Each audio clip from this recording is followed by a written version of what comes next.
Thomas Soto. En 2008, on s'en souvient, la crise était venue des États-Unis avec évidemment les fameux subprimes. Bonjour Nicolas Barré. Bonjour Thomas. Aujourd'hui, c'est la Chine qui inquiète le monde, mais que se passe-t-il exactement, Nicolas ? C'est en effet la grande angoisse de ce début d'année, Thomas. Dans les états-majors des grandes banques, dans les ministères des finances des grands pays, et puis aussi bien sûr dans les hautes sphères du PCC, le Parti communiste chinois, on ne parle que de ça. La Chine, deuxième économie mondiale, va-t-elle couler à cause de sa dette ?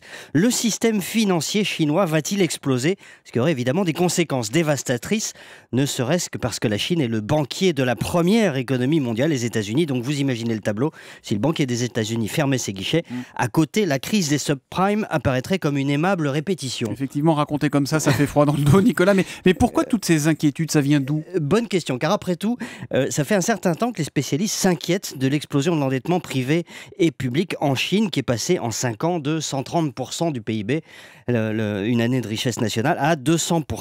La grande nouveauté, Thomas, c'est que les autorités chinoises commencent à prendre peur. Pourquoi ? Parce qu'il s'est développé en Chine tout un système financier parallèle.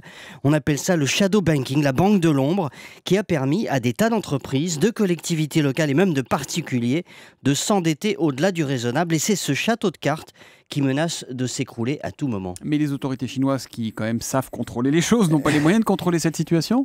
Pas totalement, justement. D'abord parce que ces circuits financiers parallèles, souvent occultes, sont par définition difficilement contrôlables. Et puis ensuite parce que Pékin se trouve face à une équation impossible.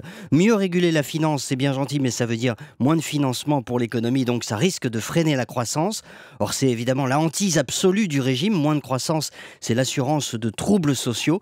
La Chine va donc connaître une année 2014 incroyablement compliquée, avec en permanence le risque que son système financier craque.